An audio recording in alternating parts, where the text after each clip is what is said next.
missed all 3 shots. And ideally, from a strategy standpoint, you really want your best player to be able to Gotta eat or no pizza or no bowling. Yeah, to end the game. Everybody that does this, that's where your horse is. Your horse is in position 5-10.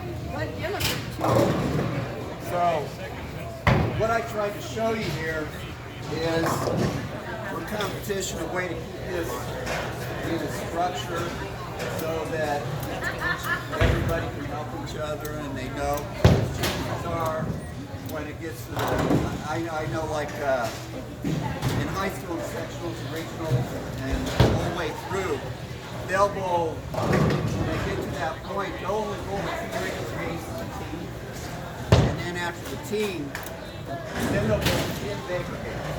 And I gotta have a feeling for your tournament, it's gonna be a similar format. They're probably gonna try and copy. I don't know this because I haven't seen it. But if I had to guess, I'm going to say they're probably going to copy what they do in high school and what they do in college, which is a very similar thing. Okay? And I probably not today let them go normal, but I'm going to recommend that starting next Sunday and for the rest of the year, do 2 regular games, then end it, and put your teams together and do 2 big games.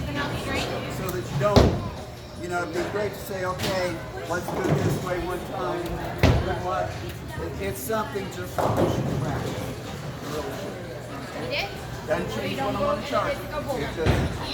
Just, So he's suggesting. can I answer any questions for you? Are you Yeah. suggesting 2 bakers and 2 regular? Yeah. Yeah, usually they can only get 3 games.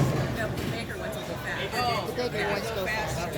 Technically, they're bowling 2.4 games. Well, yes, true. So they did the last So they're not bowling 3 games at all. It's just that extra 2